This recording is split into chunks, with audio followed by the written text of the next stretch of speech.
क्या हुआ जब अचानक से अयोध्या में प्राण प्रतिष्ठा के बाद प्रभु श्री राम की चरण पादुका लेकर प्रकट हो गए। साक्षात भरत जब प्रभु श्री राम वनवास के लिए रवाना हुए थे, तब भरत ने उनके चरण पादुका को राज सिंहासन पर रखकर शासन चलाया था। और जब प्रभु श्री राम 14 वर्ष का वनवास पूरा करके पुनः अयोध्या लौटे थे, तब इसी चरण पादुका को धारण करके कई हजार सालों तक अयोध्या पर राज किया। और अब जब एक बार पुनः कलयुग में श्री राम अयोध्या आने वाले थे, रामराज्य लाने वाले थे, तो उनके भ्राता भरत आखिर कैसे पीछे रह सकते थे। आखिर अयोध्या में कैसे प्रकट हुई दिव्य चरण पादुका, सच्चाई जानकर आपकी भी होश उड़ जाएंगे। वीडियो में आगे बढ़ने से पहले अगर आप भी एक सच्चे राम भक्त हैं, तो वीडियो को लाइक करें और कमेंट बॉक्स में जय श्री राम सच्चे भक्त ही लिखे। अयोध्या में रामलला की प्राण प्रतिष्ठा के एक दिन बाद राम मंदिर के द्वार खुलते ही 5,000,000 से अधिक श्रद्धालु वहां एकत्र हुए। सुबह कुछ मौके पर भीड़ ने बैरिकेड तोड़ दिए, जिससे भगदड़ जैसी स्थिति पैदा हो गई है। लेकिन हर बार परिसर में और उसके आसपास तैनात 8,000 मजबूत पुलिस दल ने भीड़ को नियंत्रण किया। प्रतिष्ठा समारोह से पहले 1.5 लाख से अधिक भक्त पहुंच गए थे और धर्मशाला में रह रहे थे। कुछ लोगों ने खुले आसमान के नीचे रात बिताई, उनका लक्ष्य था रामलला की प्राण प्रतिष्ठा के बाद पहली सुबह मंदिर के द्वार खुलते ही प्रवेश करना था। 23 जनवरी को राम मंदिर के दरवाजे आम श्रद्धालुओं के खुलते ही लोगों की इस भीड़ में एक शख्स ऐसा भी था जिसने अपने सर पर दिव्य चरण पादुका उठा रखी थी और वो भीड़ में निरंतर मंदिर के अंदर जाने का प्रयास कर रहा था। कई लोगों ने उसे देखा। उनका कहना था वो दिव्य चरण पादुका प्रभु श्री राम को भेंट करने आया है, क्योंकि यह उनकी ही चरण पादुका है। कार्तिक नाम के एक भक्त का कहना था कि वह शख्स था जिसने चरण पादुका अपने सर पर उठाई हुई थी। वह हमारे साथ आ गई। घंटे तक दर्शन के लिए इंतजार में खड़े रहे। उस दिन तकरीबन 5,000,000 साल श्रद्धालु अयोध्या राम मंदिर में दर्शन करने के लिए पहुंचे थे और तकरीबन 4 से 5 घंटे तक वह शख्स उस दिव्य चरण पादुका को अपने सर पर धारण किए थे। उनका एक ही कहना था कि वह यह चरण पादुका प्रभु श्री राम के लिए लाए हैं और उन्हें सौंप कर ही अपना कर्तव्य पूरा करेंगे। जब तकरीबन 4 से 5 घंटे इंतजार करने के बाद हमें रामलला के दर्शन का सौभाग्य प्राप्त हुआ। उस समय भी वो मेरे साथ थे। उन्होंने वह चरण पादुका प्रभु श्री राम के गर्भगृह के सामने रख दी। जब मैंने उनसे उनका नाम पूछना चाहा, तब उन्होंने कहा कि मैं यहाँ से 14 किलोमीटर दूर भरतकुंड से आया हूँ, और अचानक ही अंतर्ध्यान हो गए। यह चमत्कार अपनी आंखों के सामने देखकर कार्तिक के भी होश उड़ गए थे। उन्होंने रामलीला के दर्शन किए और तुरंत ही भरतकुंड के लिए रवाना हुए, जो कि वहां से 14 किलोमीटर दूर स्थित था। आगे वीडियो में हम बताएंगे वह दुर्लभ इंसान आखिर कौन थे और भरतकुंड पर पुनः कैसे हैं। कार्तिक की उनके साथ मुलाकात हुई, लेकिन उससे पहले हम भरतकुंड के अस्तित्व को अच्छी तरह से जान लेते हैं। पवित्र नगरी अयोध्या में एक तरफ भव्य राम मंदिर बन रहा है, तो दूसरी तरफ राजाराम के अनुज भरत की तपोस्थली नंदीग्राम के भरतकुंड की भी चर्चा तेज है। त्रेतायुग में भगवान राम का राज्याभिषेक हुआ था, तो इसी भरतकुंड से पवित्र तीर्थ का जल डाला गया था और इसी स्थान पर तप करते हुए भरत ने प्रभु श्री राम का इंतजार किया था। भरत ने 14 साल अपने भाई राम की प्रतीक्षा में तपस्या की थी, माना जाता है।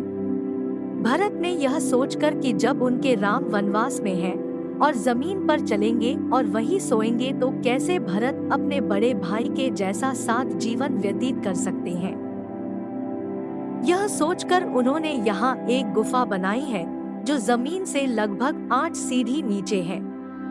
यही उन्होंने अपने 14 साल तप किया। जब श्री राम 14 वर्ष के वनवास के लिए राजपाट छोड़कर चले, तो भरत उनको मनाने गए। मर्यादा पुरुषोत्तम श्री राम अपने पिता के वचन से बंधे थे।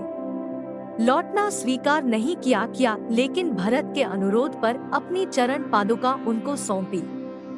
नंदीग्राम में भरत श्री राम की खड़ाओं को प्रतीक के तौर पर लेकर अयोध्या का राजपाट चलाने लगे। 14 वर्ष वनवास खत्म कर जब श्री राम अयोध्या वापस लौटे तो यहीं पर भरत से मिले तो भरत ने उन्हें पुनः चरण पादुका लौटा दी। अब जब पुनः प्रभु श्री राम अयोध्या लौट चुके हैं, हो सकता है भरत पुनः उन्हें चरण पादुका लौटाने अयोध्या आए हो। जब कार्तिक भरत कुंड पर पहुँचे तो भरत कुंड प्रभु राम के आने की खुशी में पूरी तरह से सजा हुआ था।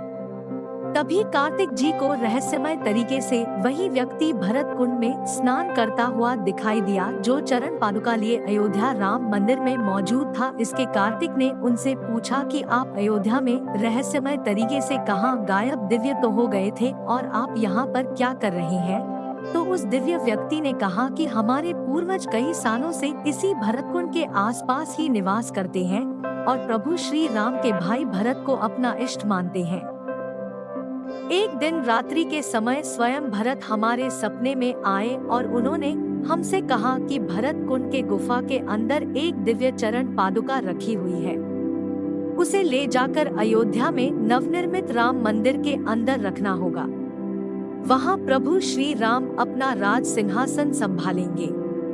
जब हमारी आंखें खुली तो स्वप्न अनुसार अपने राजा का आदेश मानते हुए में हम उस चरण पादुका को अपने सर पर रखकर अयोध्या धाम के लिए रवाना हुए और जब राम मंदिर आम श्रद्धालुओं के लिए खुल गया है तब हमने वह दिव्य चरण पादुका प्रभु श्री राम को समर्पित कर दी। अयोध्या में दिन प्रतिदिन ऐसे कई चमत्कार लगातार हो रहे हैं। हाल ही में 22 जनवरी 2024 को अयोध्या के भव्य राम मंदिर में भगवान राम लला की प्राण प्रतिष्ठा हुई। इसके अगले ही दिन में लाखों लोग अपनी आराधना के लिए दर्शन को उमड़े। इसी दौरान एक बंदर भी गर्भगृह में प्रवेश कर गया। राम मंदिर के गर्भगृह में आम लोगों का प्रवेश करना मुश्किल है। यहाँ पर 24 घंटे सुरक्षाकर्मी तैनात रहते हैं, लेकिन राम मंदिर की सुरक्षा में लगे सुरक्षाकर्मियों ने बताया कि एक बंदर बाहर से आकर सीधे गर्भगृह में घुस गया। सुरक्षा कर्मियों ने उसे ये सोचकर रोकना चाहा कि कहीं वो किसी को नुकसान ना पहुंचा दे, परंतु आश्चर्य की बात है कि बंदर ने किसी को किसी भी प्रकार से नुकसान नहीं पहुंचाया और वो रामलला के दर्शन करके गर्भगृह से सीधे बाहर की ओर निकल गया। यह जबरदस्त वाकया सोशल मीडिया वायरल हो रहा है। कई भक्तों का मानना है कि स्वयं हनुमान प्रभु श्री राम के दर्शन करने आए हैं। श्री राम मंदिर तीर्थ क्षेत्र ट्रस्ट ने एक ट्वीट करने इस आशय की जानकारी दी। आज सायंकाल लगभग 5:50 बजे एक बंदर दक्षिणी द्वार से गूढ़ मंडप से होते हुए गर्भगृह में प्रवेश करके उत्सव मूर्ति के पास तक पहुंचा। बाहर तैनात सुरक्षा कर्मियों ने देखा, वे बंदर की ओर यह सोचकर भागे कि कहीं यह बंदर उत्सव मूर्ति को जमीन पर न गिरा दे, परंतु जैसे ही पुलिसकर्मी बंदर की ओर दौड़े वैसे ही बंदर शांत भाव से भागते हुए उत्तरी द्वार की ओर गया।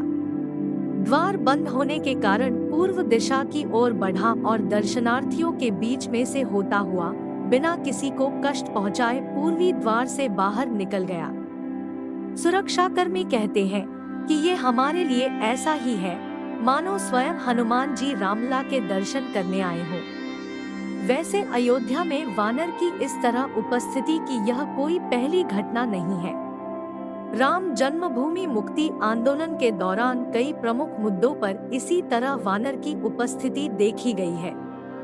इसी बीच रामलीला की मूर्ति बनाने वाले प्रसिद्ध मूर्तिकार अरुण योगीराज ने ऐसे चमत्कार के बारे में बताया है जिसे उन्होंने उन्हें खुद मूर्ति बनाते वक्त महसूस किया।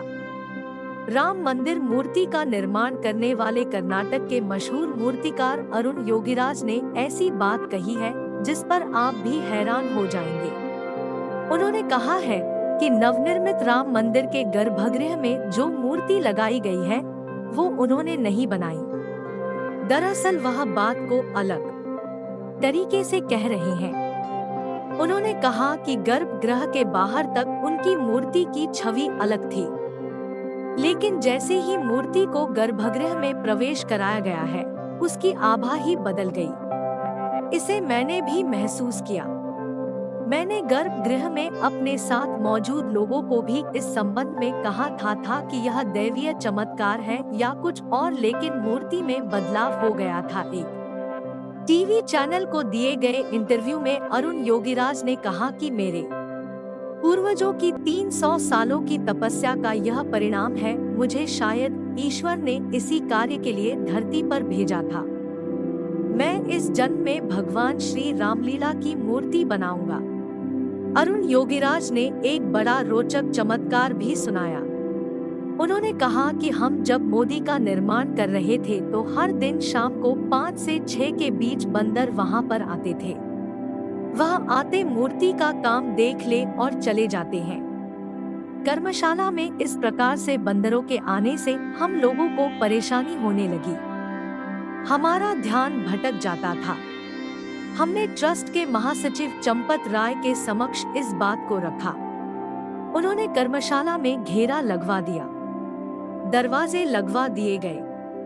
उस दिन शाम को जब बंदर आए और उन्होंने पूरा इलाका बंद पाया तो दरवाजा पीटना शुरू कर दिया। हमने दरवाजा खोलकर देखा तो एक बंदर को वहां पाया। अरुण राज ने कहा कि जब हमने दरवाजा खोला तो वह अंदर आए, मूर्ति का निर्माण देखा और चले गए। फिर हमने दरवाजा बंद नहीं किया है। ऐसे कई चमत्कार अयोध्या में नित्य प्रतिदिन हो रहे हैं। आज भव्य राम मंदिर का निर्माण हुआ है। वह कई हजारों कारसेवकों के बलिदान का प्रतीक है। आप नीचे कमेंट बॉक्स में बताइए कि आप अयोध्या कब जा रहे हैं, और यह वीडियो अगर आपको पसंद आई हो तो लाइक जरूर करें। रोजाना ऐसी सत्य घटनाएं देखने के लिए यह हमारे चैनल को सब्सक्राइब करके के बेल आइकन को जरूर प्रेस कर ले। अभी के लिए आप सभी को हर हर महादेव जी।